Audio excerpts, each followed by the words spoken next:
우리나라에서뿐만 아니라 전 세계적으로 특별히 우울증 치료에 당국에서 허가가 되는 그런 식약처 허가 사항이라고 할 수가 있겠습니다. 흔히 직접적인 도파민이나 세로토닌 같은 약물을 투입하지 않더라도 기존에 우리 몸속에 짜내고 있는 도파민과 세로토닌의 좀 더 활성뿐만 아니라 경로, 즉 뇌 세포 간의 커뮤니케이션, 즉 뇌간 이동을 도와주는 그 통로를 확보하기 위한 물리적 장치라고 이해하시면 되겠어요. 환자분의 이런 데이터를 봤더니 환자분의 우울증이 사실은 계속 악화되고 있었는데 저희가 TMS 하고 나서 우울증 지표가 많이 개선된 것을 이 그래프 통해서 보실 수가 있고요.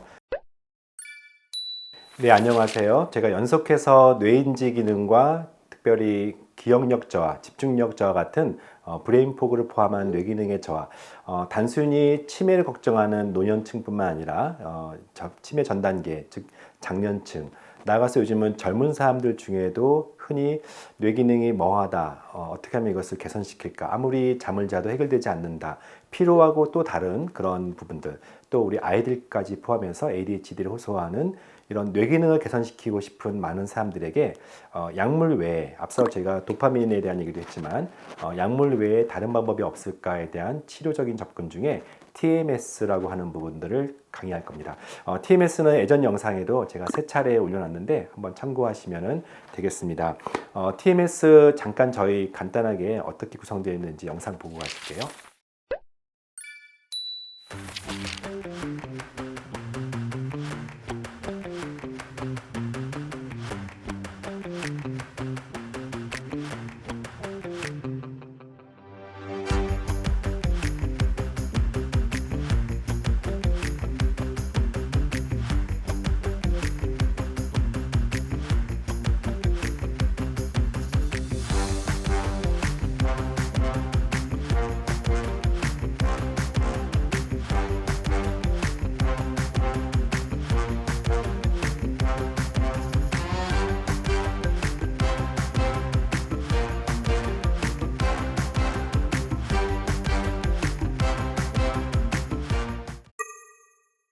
보시다시피 이제 TMS는 뇌 자기장 치료, 자기장 자극 치료라는 개념인데 이 8자 코일 형태로 뇌를 또는 보통은 이제 좌측, 우측 양쪽에 의미가 있는데 뇌 기능을 개선시키기 위해서 자극하는 그런 개념의 치료라고 보시면 되겠어요.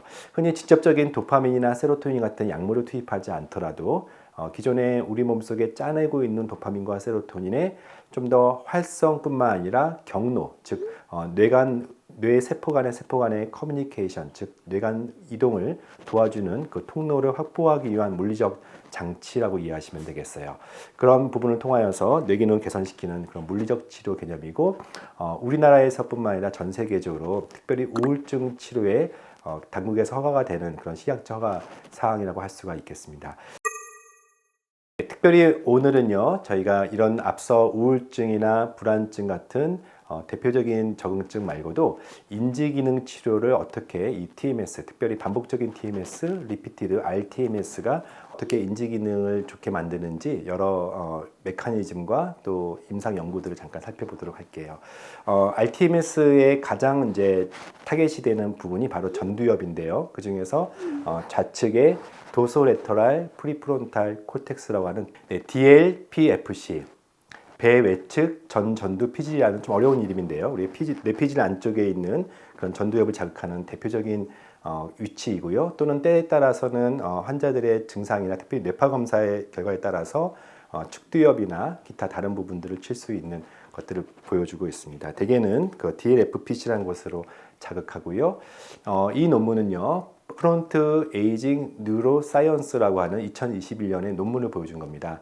우리가 메타 분석이라고 하는 것은 기존의 여러 임상 연구들이 서로 다른 목소리를 낼 수가 있기 때문에 그것을 전체 통합적 분석을 통해서 최종 결론을 내는 그런 통합적 분석 방식이에요. 2021년도까지 연구되었던 9개의 각각의 임상 연구 RCT를 통합 분석한 거죠. 총 369명의 환자를 포함한 이 9개 연구를 통합 분석, 즉 메타 분석을 한 결과 RTMS가 전반적인 인지 기능을 개선시켰다는 것들을 보여주고 있는 표입니다.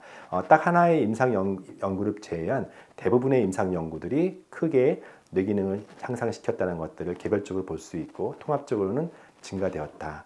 구체적으로는 좌반구 DLFPC 쪽에 표적으로 하는 rTMS가 전반적 글로벌 인지 기능을 개선시키는데 도움이 되었다라고 하고 있고요. 가끔씩은 저희가 이제 환자분의 주증상에 따라서 오른쪽과 왼쪽, 좌와 우측의 그런 뇌를 반복 번갈아가면서 저희가 자극시키는 경우가 있는데, 이렇게 양쪽 반구를 대상으로 했을 때 인지 기능과 함께 기억력이 증가되었다. 그리고 횟수가 길수록 보통은 이제 표준 치료가 보통 16회 정도에서 20회 정도인데, 좀 더 많이 하면 많이 할수록 20회 이상 됐을 때 전반적인 인지 기능이 비례해서 증가한다. 그런 것들을 종합적인 분석을 한 부분들이죠.